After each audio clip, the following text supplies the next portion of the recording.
When astronauts stand on the surface of the moon, they will be part of what President Kennedy called the most hazardous and dangerous and greatest adventure on which man has ever embarked. But man hasn't arrived there yet. There is still a lot to be learned about this strange, hostile world.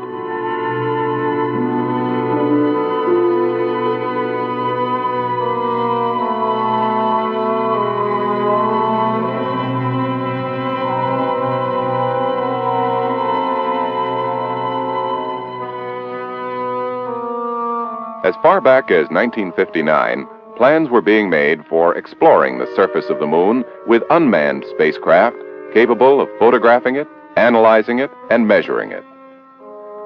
In July 1964, Ranger 7 crashed into a remote corner of Mare Nubium, taking over 4,000 pictures of the lunar surface on its way.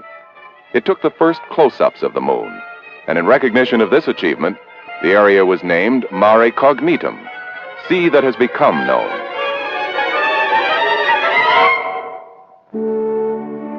The success of Surveyor 1 is almost legendary. It soft-landed on the moon in the Ocean of Storms on the 2nd of June, 1966, and returned over 11,000 photographs of soil, rocks, and topography. It showed the color of the moon's surface and recorded the changing temperatures for more than 3 lunar days and nights. Ranger and Surveyor are part of a carefully planned series of missions designed to photograph and explore the moon's surface and to find the best landing sites for Project Apollo, the manned lunar mission. The third of these unmanned missions is Lunar Orbiter, in which an orbiting satellite takes pictures of the moon and transmits them back to Earth. Over 50,000 square miles of the visible moon's surface have been photographed with 100 times better resolution than has been possible with Earth-based telescopes. 6,000 square miles of it nearly 1,000 times better. Lunar Orbiter is best described as an orbiting photographic laboratory.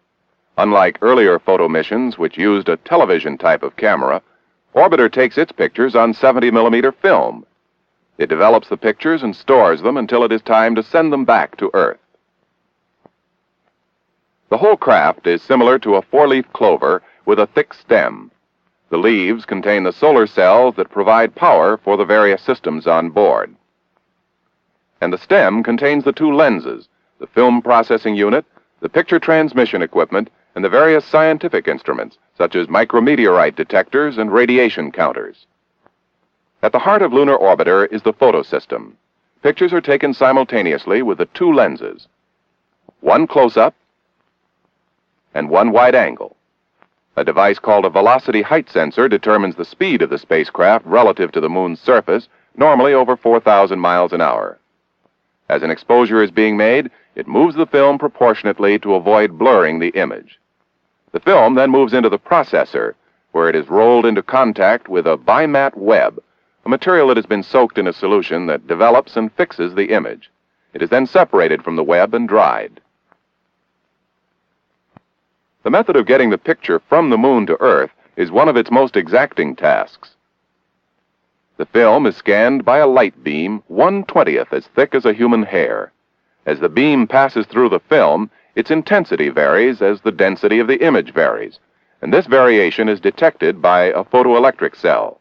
This converts the light into electronic signals which are transmitted to Earth. They are then converted back to light, and the picture is reconstructed. Each frame, consisting of 1 close-up and 1 wide-angle photo, requires 45 minutes of transmission. A typical Lunar Orbiter mission begins, after all of the checkout procedures have been completed, with the orbiter perched atop an Atlas Agena launch vehicle at Cape Kennedy, protected by a magnesium shroud. 3, 2, 1, 0.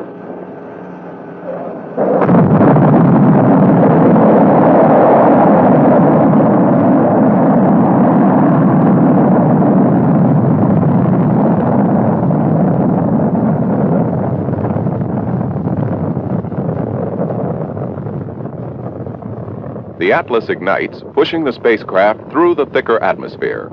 After a little more than 5 minutes, the Atlas engines shut down, and the stage separates and falls away, followed in a few seconds by the shroud. The Agena second stage engine ignites long enough to place the combination into a parking orbit, a temporary one about 100 miles high, where the attached vehicles coast. When they arrive at an acceptable position from which to head for the moon, the Agena's engines ignite for the second time, boosting the spacecraft out of its parking orbit. The Agena then separates, sending the spacecraft on its way to the moon. Then, on command from Earth, the Lunar Orbiter begins to assume its familiar shape. The solar panels fold out to pick up the sunlight, and the radio antennas are extended for communications with Earth. A sensor locks onto the sun, aiming the panels so they can begin transforming the sun's energy into needed electricity.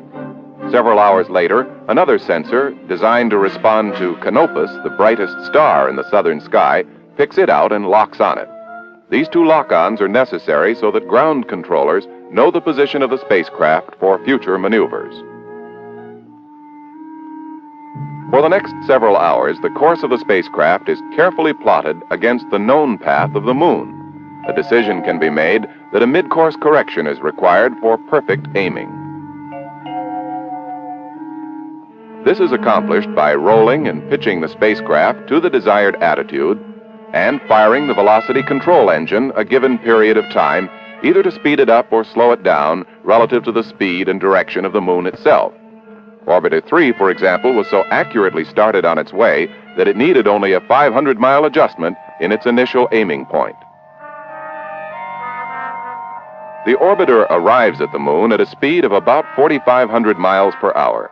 If this speed is maintained, it will pass the moon and go on into an orbit of the sun.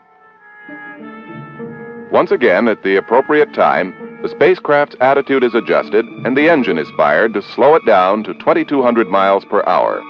It is attracted by the moon's gravity and swings into lunar orbit. For several days, the controllers study its orbit to determine precisely where it is. Then, for the third time, it is properly oriented and its velocity lowered to drop it down into its picture-taking orbit, ranging from 1,150 miles to about 28 miles. It is ready to start its photographic mission. The first three orbiters have succeeded in pinpointing the potential landing areas of Apollo, the manned lunar mission. They have returned excellent photographs of the far side of the moon, 10 times better than Earth-based views of the front side. They have surveyed vast areas of the moon with an accuracy never before attainable. They have shown us the ruggedness and the smoothness and some of the complexities of existence in an airless void. They have shown us the Earth as it appears from the moon and opened our eyes to the possibilities of planets like Venus being capable of supporting life. They have shown us our Surveyor spacecraft on the surface and Ranger in it. They have given scientists a wealth of material that will take years to interpret properly. They have assured us that micrometeorites in the vicinity of the moon are hardly more hazardous than near Earth. They have determined the exact size and shape of the moon and accurately defined its gravitational field and its mass. Because results of the basic mission have been achieved, other accomplishments have been made possible. The first lunar orbiters, for instance, surveyed 0.5% of the moon's face. Orbiter 4, in a polar orbit at a higher altitude, photographed 99% of the near lunar surface at a resolution 10 times better than that available before. A team of scientists has outlined over 400 sites they feel are of great scientific interest, many requiring oblique photos, like the startling Copernicus pictures, giving us a different perspective on the lunar surface. Lunar Orbiter, along with Ranger and Surveyor, have added significantly to our knowledge of the moon and its origins. And what is more important, they have provided a solid foundation upon which to base the important decisions that will give our total lunar exploration program meaning and direction in the future.